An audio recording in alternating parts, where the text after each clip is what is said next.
But Hezbollah's played the long game, right? They have, as you know, started attacks against us in the 80s. They have support networks all over the Americas. And then they have made these alliances over the years, you know, on the other side of the aisle, right? As Sunni and Shias are starting to come together. And really, it's less, is Iran a threat? Is Hezbollah a threat? Is Al-Qaeda a threat? Is Giuliani Syrian terrorist a threat? It's this fact that they're coming together and deciding to work together that really is the homeland threat coming up, because they're a more powerful force uniter. How can I help? How can I be useful in ending needless suffering? Do not be afraid of work that has no end. We have to organize a social movement. We have an opportunity to lead by example versus just talking, hot air. I think the more people in this fight, the more we grow. Eventually it could change. You know, the people are the ones that can make the change.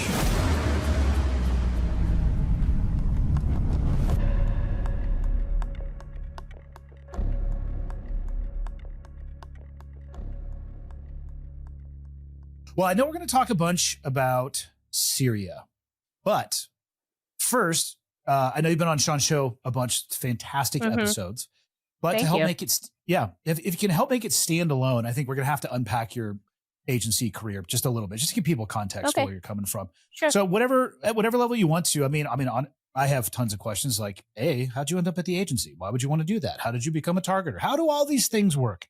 Sarah, I'll turn it over to you and then we can talk about Syria. Yeah, easy. So really, it was simple. I was one of those people, I got a degree in one thing, right? It was an international business. And then I finished my degree and I was like, I don't really want to do this. I don't even know how to get a job in this field. And that's when I changed degrees and went into international relations. And that's kind of when I brought my mindset into the world that was like policy, government. My program had a really strong national security focus. And so it was at the end of grad school when I decided to join the CIA. And it was really only because my grad thesis was on Kashmir and I didn't know who would hire me for being an expert on Kashmir. And so I thought, I just applied online. It was really that exciting. So even though I'm old, you could apply online then. So. I mean, I've worked with a good amount of case officers overseas. And they're like any other job. There's some spectacular ones and others where you scratch your head wondering how they got their job. I always, though, the documentary that was made called The Recruit, which is how I view it as a total nonfiction. I need you to say that somebody did like a puzzle for you on the Wall Street Journal and slid it over at a bar and there was dead drops. Damn it. That's taking all the allure away. You just clicked on the link and how soon did you actually hear back? So I filled it out on Halloween and they reached back to me December 6th. So it's pretty quick. That is when you had submitted it, did they say anything about how long to expect or is it just off into the void? Yeah, it's into the void. I did some Google searches and I had no idea. I was like, I don't know, this could take a year or 2 years. I have one friend who applied from an ad in the newspaper like 5 years before I did. So it was super random. That's what I'm talking about. Yeah, it's so funny. Even my old job, I'm sure Sean would say the same thing too. People the movies put this allure to it that everybody wants to be true, this excitement and smoke and mirrors. And I try to tell people I could teach a monkey how to do what I did. If you gave me enough time, some of the things would be more complicated, but the movies combine 30 people's 30-year careers into a 60-minute session. I just wish it was that exciting. I really do. Some people, though, it's more exciting. So when Boone, my co-author, got recruited by the CIA, they did this really weird thing. And they were like, show up at an airport and then get on a plane. And then he flew to somewhere like Berlin and they're like, go to a phone booth. And I was like, what? So this is what I'm talking about. Tell me more. I know. So they do that with some people. So I was like, well, I guess some people get the cool intro and the rest of us don't. Recently, whistleblowers have been called before Congress to answer a question that could literally change human history. Is the U.S. military in possession of actual alien technology? On the new 4-part Change Agents Special Series Black Project, an Ironclad original, we examine the history of military research into anti-gravity, strange special access projects, and the work being done by private contractors like Lockheed Martin's Skunk Works to try to understand if UFOs are real, or if the military is hiding a breakthrough that could potentially alter our world. Stay tuned until the end for a preview of the next episode. Become an Ironclad YouTube member to binge all 4 episodes of Change Agents Black Project on launch day. Otherwise, catch new episodes weekly. Join now, YouTube at This Is Ironclad. It's funny to talk about applying for the agency. I think it was, what was it? It was actually, it might have been in Tampa. I don't know, the SOCOM convention or whatever it is. The agency had a booth. Mm-hmm. And I mean, I'm 47 at this point. So I walked up and like, hey, do you guys know where the FBI booth is? I was like, get the fuck out of here. That's hilarious. I couldn't help myself. It's like agency booth in the back. It's like in the back row of Soft Week. It's like that's what it was, Soft Week. Yeah, for sure. Like, what is going on here? All right, so you get in there, at whatever level you can talk about it. Kind of just talk me through I don't really even necessarily know. I know you ended up as a targeter for sure, which I mean, I don't necessarily know exactly what that role is, but if you can kind of walk us through what you did there throughout the years at whatever level you can. Yeah, so your first week in the CIA, you basically go into an orientation with every other person who joined the CIA, no matter the job. So it was at the end of that week, and I'm like, oh my gosh, I was hired for the wrong job. They hired me on paper to be a political analyst, okay? So I go in the next Monday now to my desk, and I tell my boss, I'm going to quit because you hired me to be this analyst. That sounds horrible, and I don't want to do it. And he said, no, I'll make you this targeting analyst job, and then, after a year or two, you can become a targeter. And so he let me be a targeter from like my first day in the office. But yeah, I was like, wow, ready to walk out because the analyst job sounds so boring to me. So I luckily always got to do targeting. And the difference really is analyst job is to like answer questions of policymakers, do research, write papers. And then targeters are kind of a bridge between analysts and the case officers, and they move operations forward. You work active leads, you're working ground operations. So it's just a more faster paced operational role. Is it anything like the police where, I have a bunch of law enforcement friends now, and in TV shows, they're working a case and a person. And the reality is they have 15 different files that are open on their desk, and they're doing the best they can to bounce back and forth. Is it more when somebody hits your radar, do you try to work that from flash to bang, or are you constantly working on a variety of different individuals that you're looking at? Yeah, it depends on your account. So you could work a group, you could work a person, you could work at technology. So when I first started, I just worked a terrorist group called Lashkar-e-Jhangvi, and I worked the entire group, and I was the only targeter on it. As time went on, I was on a little more focused things. So I eventually ended up working like the top 3 of the Taliban, right? So I only had number 1, 2, and 3. I didn't really have the rest of them. There's a time I worked the city of Karachi. So I didn't just have terrorists. There was sectarian violence. There were criminal drug lords and those type of things. Like Dawood Ibrahim from India had businesses there. So all these things were crossed over. I would work political things there. So it really just depends. It can vary depending on the topic and where you're working and where you are overseas and all those type of things. That's cool. Yeah, it seems like that gives you a good sense of ownership on the individuals. I talked to law enforcement. They are not that they don't care about the cases that they're working, but they are really hodgepodging together and just kind of working things as they pop up. It's you remove responsibilities from people or allow them to focus on a fewer amount of things. It's pretty amazing what you can get done with a robust support network as well. Yeah, because in the CIA, you're mostly proactive. So you're looking for the leads. You're trying to find the inroads. So it's very rare someone hands it off to you. So you have a lot of freedom to explore. You have to go down lots of rabbit holes and fail, of course. You have to be good at failing. But yeah, you get to, like you said, work the whole pathway. How long did you end up working for him? About a decade. And then I got recruited out to go work on the Benghazi committee. What was there any hesitation for you when you got recruited out at that 10-year mark? How are you kind of viewing your career at that point? Yeah, so at the time I was actually down in Florida and I wanted to stay there, but they did this thing like everyone's got to come back to the mothership. Like one of my senior bosses got moved around. And so I really didn't want to go back to DC at the time. So I was about to volunteer to go to Kandahar for a year And so that was my plan. And then Trey Dowdy and another congressman, Jason Chaffetz, called me and they flew down to Florida and visited me. And then after Trey said, will you be on my committee? And I was like, I'm not working for Congress. I was a little rude. And then a month later, he circled back and he said, can you just come up and meet my office? You'll feel different after that. So I go up and first, like, I can't find it. It's like in a basement, under a basement. And then I get there and the guy's like, oh, we've been setting up the office for 6 months. It's not ready yet. I was like, I could set up an office in a week.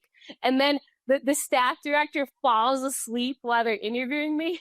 So I leave and Trey's like, wasn't it amazing? Was it awesome? I said, it was horrible. And then he goes, you could work from Florida. I said, okay, now we're talking. What's the deal? And so I went and did it. But it was, as you can imagine, the last thing you want to do from CIA is go to Congress. But I learned a lot from it.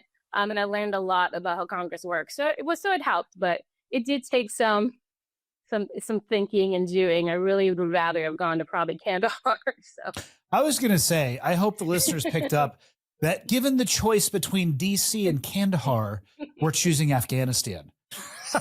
Yeah. That may be everything that anybody needs to know about the state of affairs in Washington, DC. Yes. Okay. All right. And then so you switched over on, started focusing on Benghazi. Awesome. All right. Let's talk Syria, because I definitely want to be respectful of your time. Paint the picture for me, if you will, of Syria over time. And you can start wherever you want. I know you were a targeter during in that area for some of the volatile times. I don't know. I don't want to make a hypothesis or an assumption, but if I were to, it would be that not a lot of people have paid a lot of attention to Syria unless they were directly involved, to include myself, quite frankly. I mean, I spent a lot of time in Iraq as well, and there was 100% influence, at least through people traveling through. Paint a picture, if you will, of maybe even before, when you worked there, and then how things stand today. Yeah, well, it's interesting. Like you said, I wasn't working in Syria. And I deployed to Libya in 2012. And at the time, I started following a bunch of terrorists in East Libya. And all the terrorists at the time were focused on training and recruiting and financing the now what was popping up to be, civil war in Syria. So they were doing all their training in Libya, deploying to Syria. And then famously, twice a week, big C-130s were landing in Benghazi and bringing weapons to Syria. People get that all confused that was us, but it was the Qataris, right? So the Qataris were moving weapons into Syria like they did the year before, during the Libyan revolution. So just all the terrorist focus was on Syria at the time. And then after our Benghazi attacks, our terrorists were worried that, of course, the U.S. government was going to come in and rain hell on them and start bombing Benghazi. So they fled Libya and went to Syria and fought in Syria for the next year or two before coming back to Libya and fighting in the second Libyan civil war. So we then, when we started investigating our own attackers, obviously did research into where they were in Syria, the activities they're involved in Syria. And it's really interesting because so few people work Syria, it's very difficult to get those details, right? Of, where the battles were, where the terrorist attacks were, what was going on, because obviously the terrorists are killing civilians. The Syrian government run by Assad was killing civilians. So there's just a lot going on. And like you said, there was really no reporting coming out. Then, as you can imagine, Kabul fell, and that kind of opened the floodgates again, right? It got everyone rejuvenated as to, hey, we don't have to keep fighting in Syria for another 10 years. Let's do what happened in Afghanistan. And then it was in November of 2021 that Abu Muhammad al-Jilani, so who's now the president of Syria, came to Afghanistan and said, hey, I need help. My camps in Syria keep getting bombed by the U.S. government. I need a place where I can train my guys safely, right? So we can, kind of do the same thing you did in Afghanistan. So, of course, the Taliban Al-Qaeda gave him camps in Nangarhar, but, that wasn't a very big group. So they realized quickly he could only train a few thousand people. Obviously, that's not going to overthrow a country. So Al-Qaeda stepped in then and said, I'll train 10,000 terrorists for you. So when we found out Al-Qaeda did that, it was maybe like September of this last September, 2024. And we actually told the U.S. government, hey, Al-Qaeda just trained 10,000 terrorists for something going on in Syria, like, you better pay attention to this. And we just got feedback. The numbers were too high. The information wasn't good. And yeah, it was pretty much ignored. And then in November, 13, 14, 15,000 terrorists did a whole blitzkrieg and quickly took the country. So it's really interesting, but a lot of people aren't paying attention to the only reason that occurred is because everyone could safely train inside of Afghanistan. Ladies and gentlemen, hot salt from Firecracker Farm is the real deal. It's not just heat, it's flavor that elevates everything that you cook. The best thing to happen to food since fire. That's a bold statement, but I'm going to go ahead and agree with that. It's delightful. One of the best things about this brand is there's a real person behind it. His name is Alex, and he makes these in small batches, so it's not always easy to get. You don't want to miss out. All of the flavors are great. I have tried all of them. You really can't go wrong. Seriously, try it on everything. Steaks, vegetables, everything in between. I love cooking. I like cooking at home. I don't like putting sauces and overbearing things on the things that I cook, so I tried a little bit of the salt. And if I'm being honest, I tried a little bit too much the first time. It was a little spicy. So I had to back it off a little bit, and it made everything that I cook at home taste better. So it's an easy addition to the things that I already make. It tasted amazing. I was using the product for well over 6 months before Alex reached out to present as the sponsor for Change Agents. Easy peasy. I was already doing it. No additional time. A touch point with it in my personal life. I can talk about it from personal experience. Love what the brand stands for. Love what the brand was founded around. Enjoy the person who founded the brand. I mean, this is a match made in heaven. Get out of the comfort zone of what you can get in the grocery store. Go online to Firecracker Farm and use the code Ironclad for 15% off of your first order. You're going to be shocked at how much more of a flavor it brings out in what you cook. In your experience, when you know, it's literally your job to look at these things and assess things and help with targeting. Who is it and why, when they look at your information, which is actually your job, your specialty, to provide them with this, and they say, no, you think the numbers are too high? Is that, I mean, I can see it from a sense of they want to kind of like passively ignore it, like, nah, it can't possibly be it. But it also, at some time, there's always a record of this brief, you know what I mean? If it goes sideways, there's almost always a record of, hey, we told you about this and you didn't do shit. So you can kind of end up holding the bag. I'm just curious, in your opinion, who is making that statement? No, these numbers aren't right. It's too high. Yeah, I mean, it's essentially, so for that mission set, it's mostly our Department of Defense, right? And the issue is they have had a lack of collection, right? They weren't really collecting on the terrorists leaving Afghanistan, coming to Syria. So if you had no collection, it's almost like then you assume it's not happening. It's like, no, you're just missing the collection. You're not seeing this. And I even told them, here's how you do the collection, right? But they didn't want to collect in Afghanistan at the time. It wasn't a priority. So that's the problem. We have problems with priority, right? Our national intelligence priority framework. We have problems with they want to be done from Afghanistan. And then we have problems with the fact that the U.S. government now has an official relationship with the Taliban, and that's who they get their information from. I'm going to add to that area, unless you really dive in with a lot of time, is such a dense and complex topic, even when you were describing it. I mean, the relationship between Libya and Syria and Afghanistan and Iran and the influence, and people think it's our C-130s, but it's not C-130s. And people will say, well, how come you can't tell the difference between the rebels or a terrorist or a government forces? And like, I don't know. Sometimes they switch hats. It is, even in just listening to you talk about it, it is like trying to pull on a single noodle of spaghetti in a bowl and get to an answer. And I don't know, maybe people don't have enough time. There's also, I mean, there's geopolitical differences. There's cultural differences for sure as well. It gets people to not pay attention. And then all of a sudden you start, which is dangerous, obviously, because then they're like, hey, I think we got an ISIS problem in Syria. Right. I wish there was a cheat sheet to that part of the world, even for myself, because I get lost in some of the geopolitics as well. When it comes to people trying to understand that area, I guess it's a little bit of a side than just the Syria piece. But if people really want to understand these relationships in that part of the world, what do you point them towards?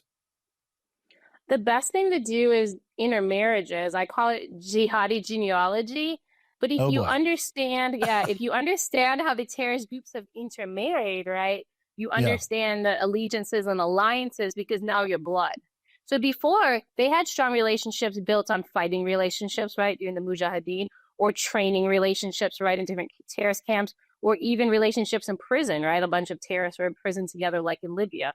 Those relationships are strong. But now when you're intermarried, it's blood and it's different. And that is one thing I think is really lost. Another thing is just the fact counterterrorism is its own topic and counterintelligence is its own topic, but nobody thinks that terrorists are doing the deception or that they're a counterintelligence actor, because we only think of Russia, China, maybe Israel, like those type of nation states nation doing state. it. Yeah, so it's hard to convince someone that they maybe been fooled by terrorists. They don't think that they are that advanced. I mean, there's a litany of examples throughout history of underestimating your enemy. And quite frankly, even in the SOCOM JSOC level, there's a lot of lessons that were learned in blood because we would start seeing the essence of one of our tactics not working well. And how easy is it to think we're centuries ahead technology wise, our tactics are better, and they're not going to do an AAR. They don't have AAR teams traveling around looking at what we're doing. And the next thing you know, a door is halfway open and there's a lantern in the room, which is killing your, advantage with night vision goggles, and somebody's bunkered in a corner and people die. And then the US military says, we got to shift our tactic. Underestimating your enemy like that is a recipe throughout time to get your ass handed to you. Exactly. And it's happening right now. Well, what do you think the US missed, especially when we're talking about terrorism and ISIS specifically, a term I think a lot of people would recognize? How did we not realize how serious it was getting in Syria? What did we miss there? I think we actually missed the fact that first Giuliani came and made these relationships in Afghanistan. He made them with Mullah Yaqub, who is Mullah Omar's son, and Nasruddin Haqqani, who's Jalaluddin Haqqani's son. So that's one piece. But another piece he did is he did also make an agreement with ISIS. So he said, ISIS, when we go to do this operation, don't fight back. I'll give you a safe haven here. And there's actually agreements in the future that ISIS will get land in Iraq when they do the same thing there. So Giuliani is playing statesman, but as a terrorist, and we're treating him as statesman as a politician, and that's dangerous. Yeah, and then, other nation states too, have in the show notes, groups like Iran and Russia, taking advantage of what's going on. Why, seems in leadership and chaos. It's a great place. Can you talk a little bit about the Iranian and Russian influence there and what did our intelligence agencies, what do they think that they were up to during that time period? Yeah, well, it's interesting. So Russia, as you know, had a strong presence in Syria, mostly because they backed the Assad government and they were fighting the terrorists. They mostly were fighting them using Wagner Group. There's a lot of videos of atrocities and those type of things. And then that fell back, as you can imagine, as fighters had to move to Ukraine, right? So Russia kind of backed off a bit, which also gave terrorists an opportunity, right? They're like, hey, it's a really good time. Russia, though, was already starting to anyway think, Syria might not be a long-term thing. They wanted to be more down in the Mediterranean. That's why we've seen a very strong focus on Libya, trying to get ports in Libya, that type of thing. So anyway, that was kind of the Russia angle. The Iran angle was really Iran leaned very heavily into Afghanistan when it fell, to where they even have intelligence bases in the country. They have aligned with both Al-Qaeda and the Taliban, which gets ignored, right? They helped plan the Hamas attacks. They were privy to all the plans for the upcoming Syrian blitzkrieg. So the very strange thing is, all across the U.S. government, when Syria fell to Giuliani, U.S. government's like, oh, Iran is against the ropes, this hurts Iran, when they actually blessed it. They wanted it to happen, right? They wanted to be part of the caliphate that they're in. So there is also just this strange understanding in the U.S. government that they don't understand the enemy Iran to begin with. What would make them think that Iran would be on the ropes? Where are they getting that intel? I think because there has been, as you know, a lot of successful operations against individuals, mostly in the Quds Force and et cetera, that were backing Hamas, backing Hezbollah, et cetera. But what gets lost in the U.S. government is, so obviously under Qasem Soleimani, the Quds Force was who was targeting us, right? Americans, especially if you're talking lethal fears. Well, when Soleimani Soleimani died, that actually moved to a whole other part of the IRGC that the U.S. government completely missed. So it moved to another piece called the Intelligence Organization, and it only moved there because it went to a close friend and mentee of Soleimani named Mohammad Kazemi. So right now, he's the one actually targeting us. So when we say, oh, good, Israel killed all these guys in Quds Force, well, they're not killing anyone in the IO who are the ones targeting us now. So it's kind of this confusion of even how it's working inside Iran in their intelligence apparatus. So I think we just have a lot of gaps, and that should be concerning to people, especially now as we're negotiating again with Iran. Yeah, and you mentioned, lethal attacks. There have been some recent drone and rocket attacks against U.S. positions, specifically in eastern Syria, it seems like. What do you think is driving those attacks, especially since they are in negotiations, even though that's a term widely used to accomplish nothing sometimes? What do you think, is that just being a little bit of a hornet stinging people? What do you think is the bigger strategy behind those particular attacks? Yeah, I think it's more noise, and then the new Syrian government can come in and be heavy-handed, and then they can prove to the U.S. government, look, we can control this because the goal is, right, for the U.S. government, by the terrorists, to pull out of Syria, and they can have all of Syria like they have Afghanistan. But to do that, they have to play the game like the Taliban did, and how the Taliban fake fought ISKP to get close to the U.S. military and broker the Doha deal. So they're really just doing the same playbook in Syria, and we're falling for it. And then we'll pull out of Syria, and it'll become another Afghanistan. Yeah, I was just going to ask you that too. The Assad regime is gone. And I think a lot of people would say, well, this is a great moment of opportunity for Syria, right? They can be reborn. Or you could look at it and say, this is just another phase of instability that will continue in the instability and make it, kind of along the path that it's going towards. I think I know the answer to this, but which one of those do you think it's going to be? A new moment, shining opportunity for Syria, or just another opportunity of instability? Yeah, unfortunately, Assad was horrible, right? Never should have been in power. But now they're going to shift, and it's going to become an Islamic caliphate. And as you know, that's a horrible life too. So I think just Syrians have another 5 to 10 year period where just nothing gets better, unfortunately, when I think they were excited and were ready, right, for that opportunity, because this war has been going on for a dozen years. But I just think as we move out and they start making the laws that they want to make under Sharia, life's going to change there a lot. And I really hope Syrians are paying attention to that, and the ones who can get out, Yeah, anybody who spends a little bit of time on Google looking at the doctrine of Sharia law from a Western culture, you're going to get your hair blown back for sure. Maybe your socks off too. I don't know, whatever metaphor particularly works for you.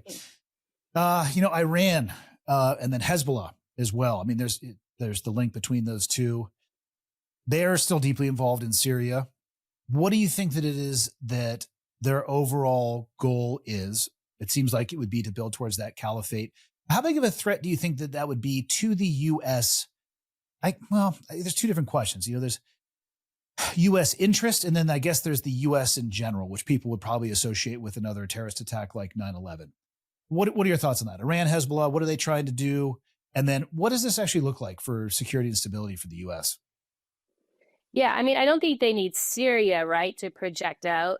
I know Hezbollah was working on like joint plans with Al-Qaeda to do an attack actually against U.S. interests in Lebanon. As we know, luckily, Israel took out pretty much the whole operational wing of Hezbollah during one meeting. So luckily, Hezbollah is diminished in an operational way, right? Because if you take out the whole operational branch, it takes a while to build that up.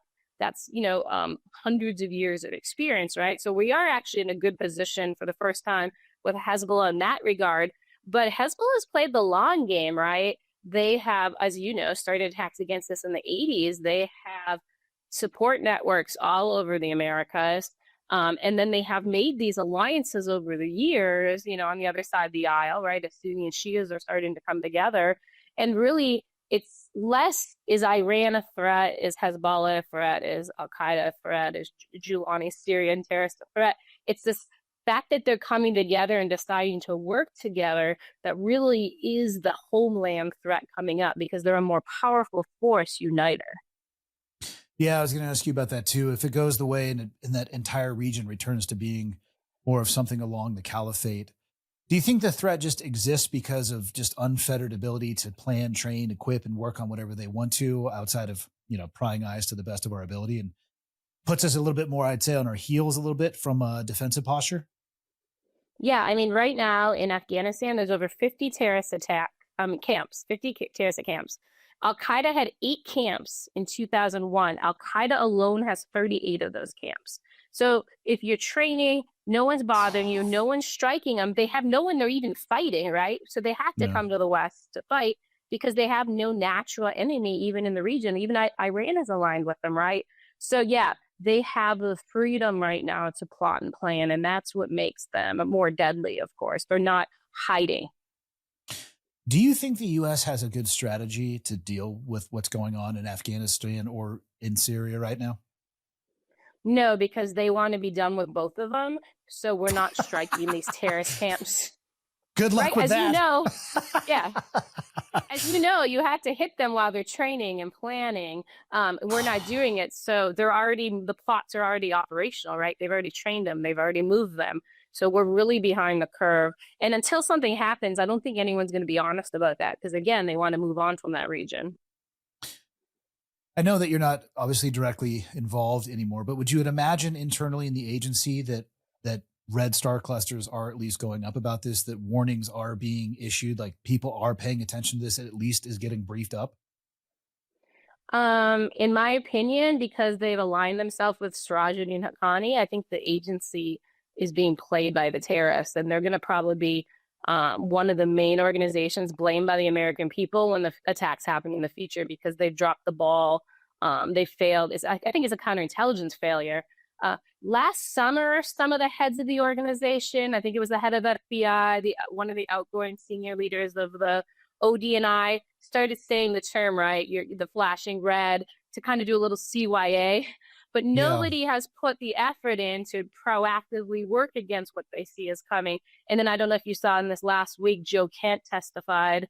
He was getting, brought into his role finally. And he said NCTC alone, right, has 1,400 Afghans tied to Taliban and ISKP, 600 members of ISIS in the country. And that's only 3 terrorist groups he names. He didn't mention how many Al-Qaeda is in the country. So, I mean, those are pretty scary numbers. That's just 2,000, and he's not even talking about all the groups.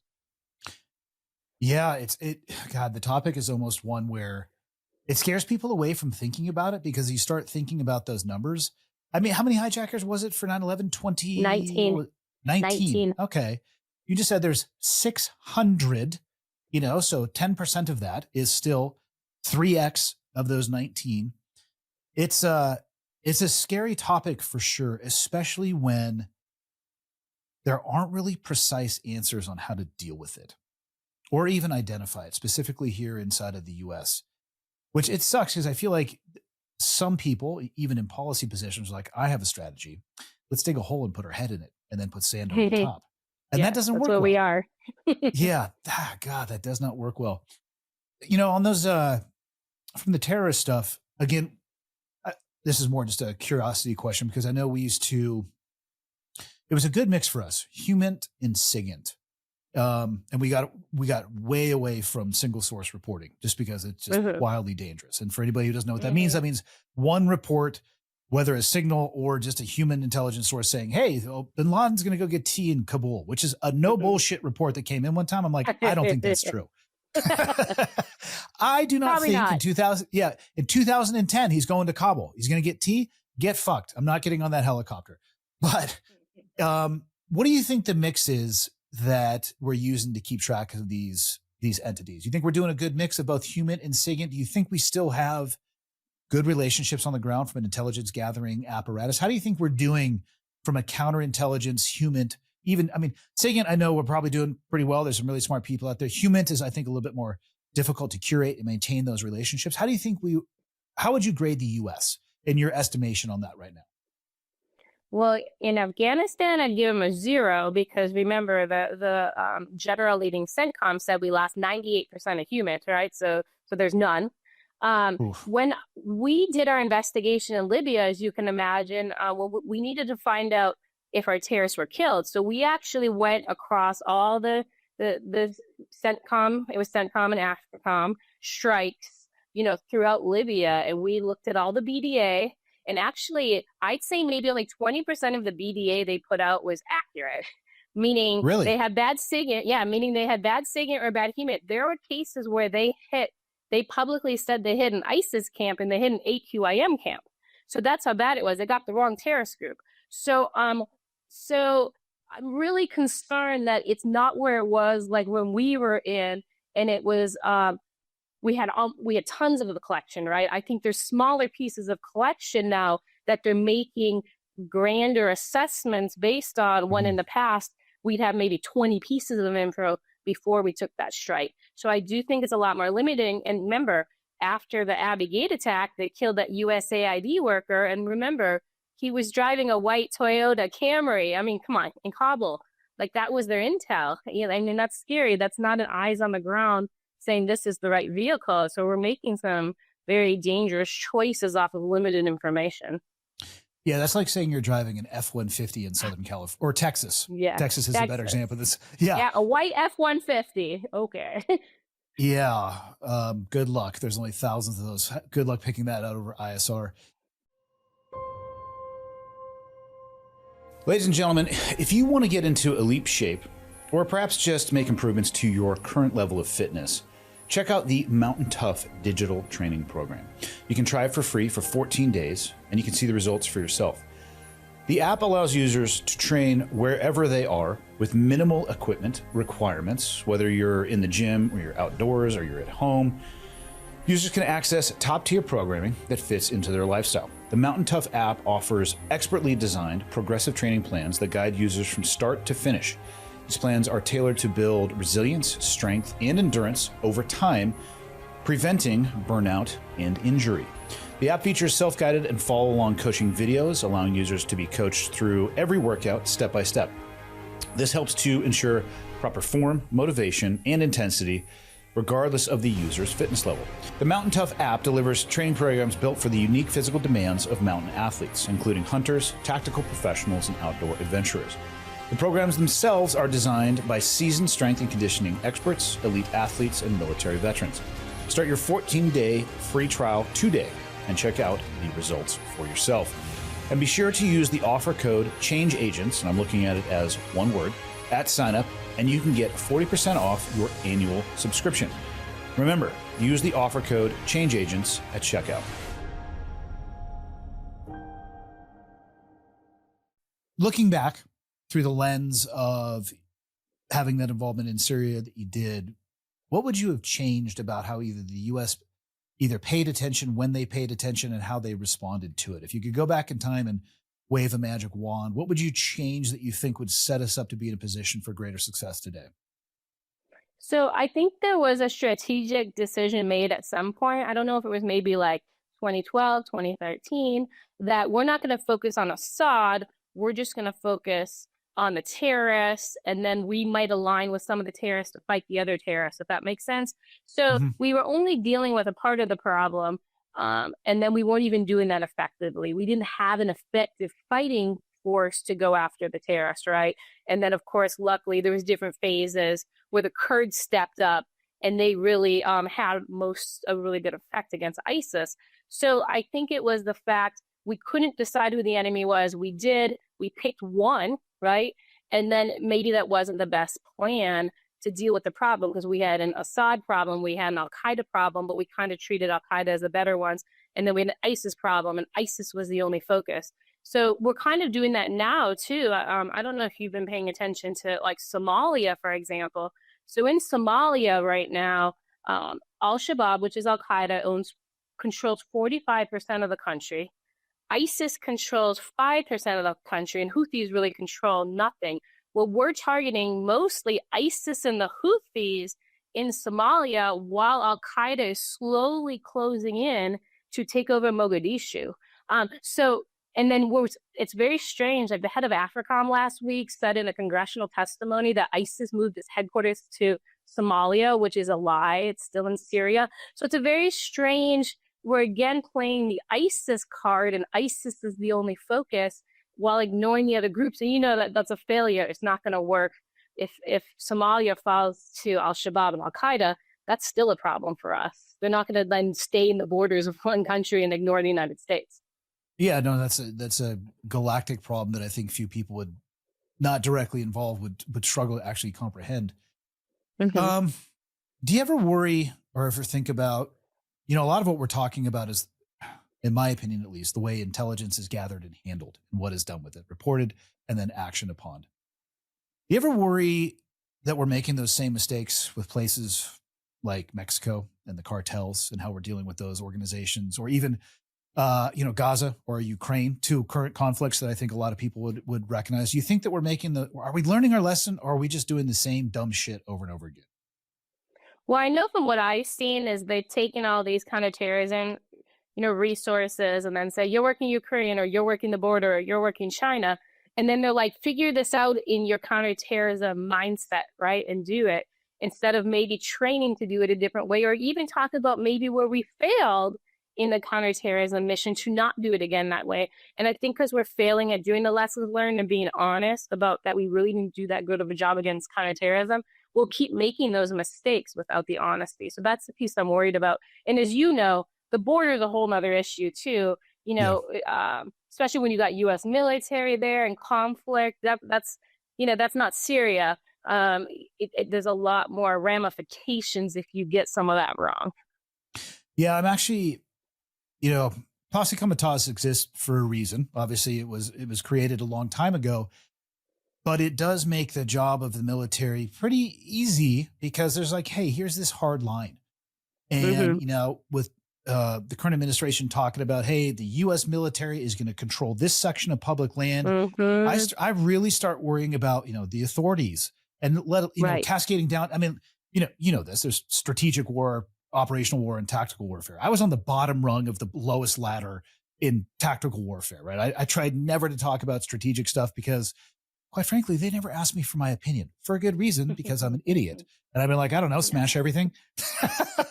But so I don't think that much. I try to now educate myself about that, but I try to think about this. I'm like, okay, we have the U.S. military on the southern border, and it seems like their authorities are increasing in certain areas. And I'm trying to think down to the lowest level of the guy who's the E3, the E4.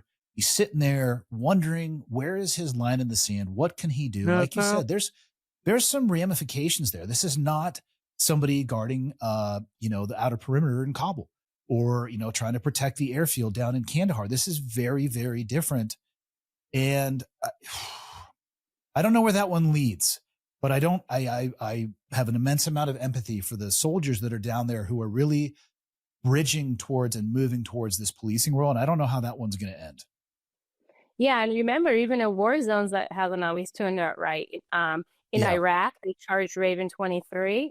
And I don't know if you know, but after the Benghazi attacks, they considered charging the CIA's GRS officers with going to the State Department compound and using their government weapons, because their job is not to go over and protect the State Department. They can only use it to protect themselves. So they had considered charging them for going over and trying to rescue the ambassador. So that's just in war zones. Now, like you said, put that on the border. We got a very charged judicial climate in this country as it is. It could get very messy. Yeah. And another interesting, I don't know if interesting is the right word, something that I've heard not a lot of people say, but some people. Well, why should I worry about Syria? Yeah, we have enough problems here inside of the U.S. Can you paint with a broom if you want to, or a very fine brush, but do your best to paint a picture as to why this area matters and why people absolutely should be paying attention to what's going on here? Well, really, the most simplest thing is today you should pay attention because there is a big attack coming on the U.S. homeland planned by Al-Qaeda, and they train the terrorists in Afghanistan and in Syria. So if we're not paying attention to who traveled from Afghanistan, and we're not paying attention to who came in from Syria, and law enforcement in this country isn't focusing on people who traveled through those locations, we're in a bad spot and we're putting people in danger. And so there's a near-term threat from Syria right now, in my opinion. Yeah, no, I tend to agree. Tell me about your book. So we actually, a couple years ago now released our investigation, Benghazi, Know Thy Enemy, and have continued investigation. So actually this last week, we released another investigation called ISKP, Know Thy Enemy, and it basically proves that the Taliban is overselling and kind of doing farce operations against ISIS in Afghanistan to appease the U.S. military and U.S. intelligence community. Then we supported another book that came out today on Amazon called The Gathering Storm, and that talks about the Homeland threat I just talked to you about, and it talks through lessons learned from previous terrorist attacks and questions you should ask yourself on an individual or community level, and are we prepared for this, and if not, how should we prepare? When you were researching specifically the Know Thy Enemy book about Benghazi that you did, is there any one thing in your research that shocked you more than something else? Do you have anything else or anything that stuck out at you? It's not a shocking thing. It was more, of course it ended up being an Al-Qaeda attack, right? But what was shocking to us is how easy it was to find out it was an Al-Qaeda attack and why the U.S. government couldn't. So Benghazi is a very small town. It's only 500,000 people. It's very similar to Green Bay, Wisconsin, to where even those families have lived in the same neighborhoods, right? 3-4 generations. It's a very anti-terrorism town. So we actually use the citizens of Benghazi to help us kind of get to the details. And so when we did it ourselves, we're like, the U.S. government could have done this and they could have went after our attackers. Why didn't they? And that should concern people because the terrorists then went on to do other plots. And a couple of them are working on the U.S. Homeland plot right now. So we did not go after them after Benghazi, and they're now deploying terrorists here to kill Americans. So it's very concerning. If you had to guess, if you were a betting woman, U.S. Homeland attack, what do you think it'll look like?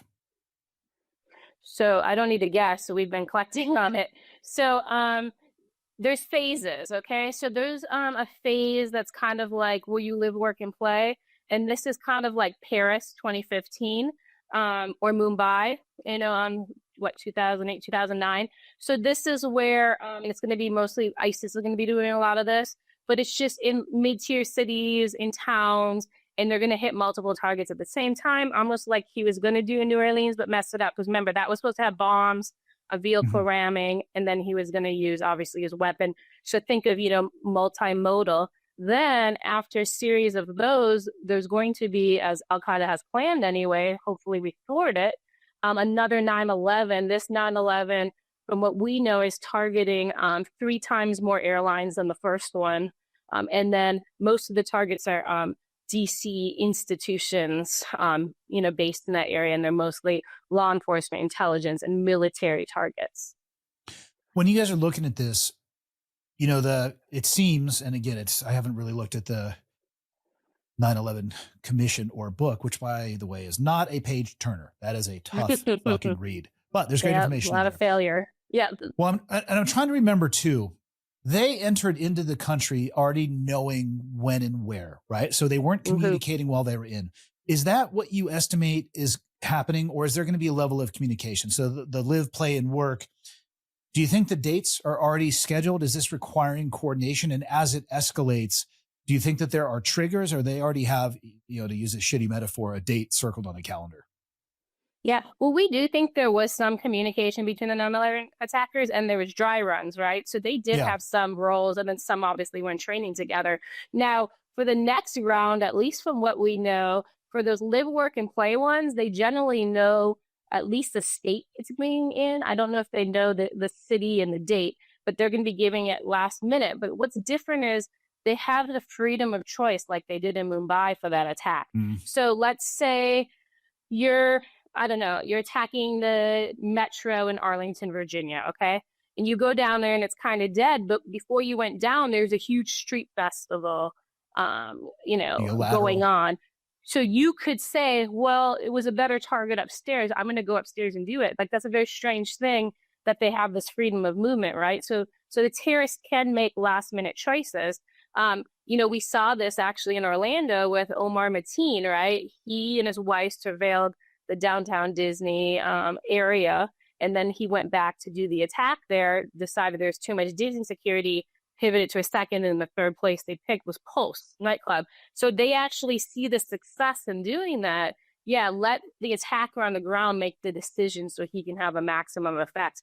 Now, we think the 9/11 2.0, as we call, is a little more structured, obviously, especially when you're talking airline threats, right? You got to get on the right place through the right security line on the right plane and do all that without getting, your suicide vest ordered, right? So we do think that one's a lot more structured.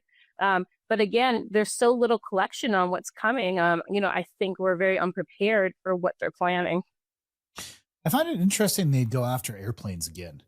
I think, at this point, it's like you hijack an airplane, good luck not having 180 people rush you, regardless of what the outcome is going to be, because they've seen the writing on the wall. It's different.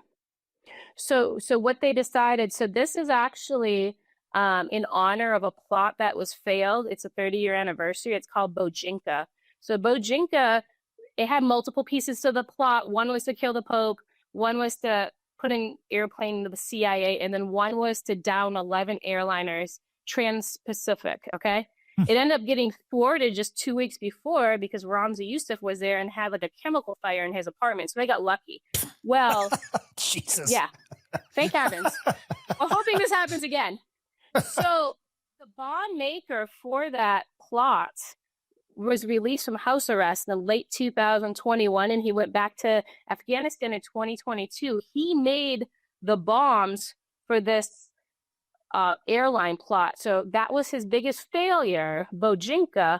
It's the 30-year anniversary. So we think they're just going to recreate Bojinka and finally bring it to a success and finally bring the invisible bomb, which they failed with the underwear bomber, to a success.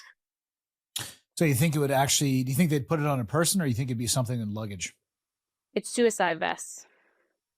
I'm not a fan of those at all. Right, because you're not going to, it's not like an attacker is going to the cockpit. He'll just, blow up in his seat. Yeah, I was going to say you wouldn't need to, especially if you, right. You could detonate that and have all the impact that you would want to. Yeah. If you were queen for a day, that's 3,000 to 4,000 people, Yeah, for sure. Yeah. If I could put you into a place where you're queen for a day, I guess 2 questions. One, do you think at this point the U.S. is truly capable of stopping this? And if you do, and you were in that role of being queen for, I'll give you a week, actually. I think like a day is probably like not enough, a little bit of a heady task. What would you do to get in front of this?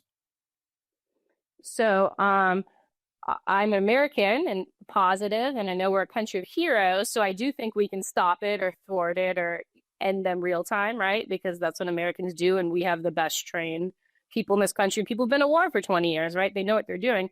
Now, if I was queen for a day, obviously I'd start bombing Afghanistan immediately. And then I would do what they're doing with the drug cartels to every single person who's come into this country from, in the last 4 years, from Afghanistan, from Syria, from Saudi Arabia, from Libya, from Egypt, and they'd all get an enhanced vetting, or they'd be kicked out of the country if they couldn't give me I couldn't get a proper background on them, and I wouldn't take any risks on it.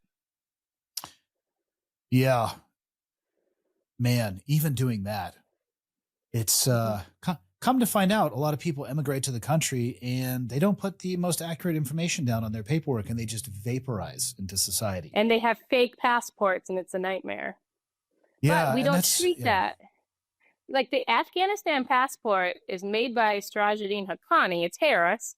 We don't treat it as a compromised passport, which is the most insane thing I ever heard. At a national level, we don't? Nope. So during the last Trump administration, at least somebody got wise, and they were making Libyan passports for the terrorists. So he put them on like the ban list. So at least someone knew, hey, these passports are compromised, but we are not treating the Afghanistan passport as compromised. Meanwhile, in like 3 weeks, I have to have a real ID or I can't get on a fucking airplane. Yep, exactly. But they can have an ID made by the terrorists and be just fine on that airplane next to you. I'm going to be honest with you. I'm really hoping that they just push that even farther, because the next real ID appointment here in Montana is like 6 months from now. Now I have my passport. Oh, really? Which I'm assuming was, issued by the government. So likely not made by a terrorist organization. So I'm going to be able to fly, but I'm really hoping it goes the same way it did for the last 8 years. Let's just like kick that rock down the road just a little bit here. Like they do a daylight savings, right? It's like, come on, just approve it already. I know. I'm thinking about that when you're like, I don't appreciate this fall backwards and leap forward either. I know. I Then feel they like tease it's us every year that they're getting rid of it. It's very traumatizing. I know. You gonna write any more books? We're just continuing investigations. As you can imagine, you're from that world. The book takes a long time to get out because we had to put it through the CIA process and the DoD process. Of 15 months in those two processes. So nothing's timely after 15 months. So we're mostly, we feel, working more timely things. So we just don't see that happening. Other than the areas that we've talked about, we've talked about Iran, Afghanistan, Syria, Iraq, Libya, Somalia as well. What other areas can you think of that we haven't talked about that aren't getting enough attention that you think would be due a little bit more scrutiny? Well, I think where some of this crosses over, I mean, a really good example is China, right?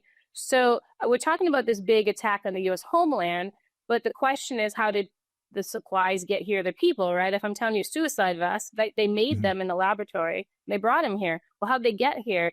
Well, they got here through Chinese fentanyl pipelines, right? So if we're not honest that some of these nation states, right, China supports the terrorists at times, Iran, of course, like we talked about, Turkey, Qatar, if we're not talking about who is helping to enable them, we're missing a big piece of it, because then, a lot of people think, oh, the terrorist is just this goat herder. Well, he's not a goat herder anymore. When he had Iran behind him, China helped a piece, and then maybe a drug cartel moved something through a tunnel, right? That's a pretty sophisticated operation. And I don't think we're treating these things in that way. We still have all these buckets, even on the border, right?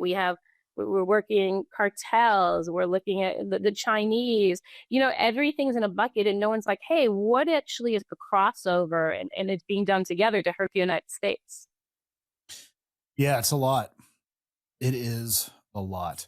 I want to be super respectful of your time. I'm curious what you would like to leave the audience with. Closing thoughts. I think it's just the fact that I would prepare. No matter what you think the threat is, or who you think the greatest threat to the United States is, they have all come over the border in the last 4 years, right? Chinese, thousands of people came. Terrorists, thousands that came. Drug cartels, criminal organizations, human traffickers, thousands have come, right? So your communities are going to be in a bad spot no matter what. Your local law enforcement needs funding and training to deal with some of these things. And I think we need to bring everything back to the community level and get more resilient and strengthen ourselves until this is all corrected. I talked to a Border Patrol agent, and he said it's going to take 30 years to clean up the basically 14 million people we let in the last few years. 30 years to get them, the bad actors, out. Like, this is a long war, right? We complained Afghanistan was 20 years. Well, now we got a 30-year problem, and we have to prepare for that. That's 30 years if we maintain the willpower to keep going with our foot on the gas. Right.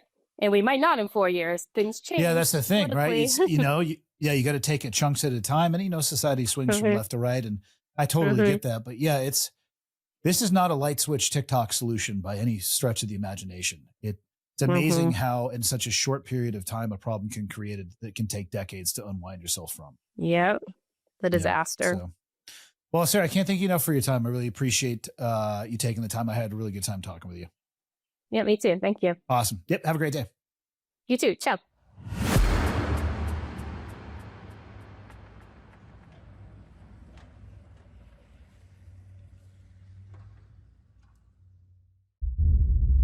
On the new episode of Black Project, the Change Agents special series.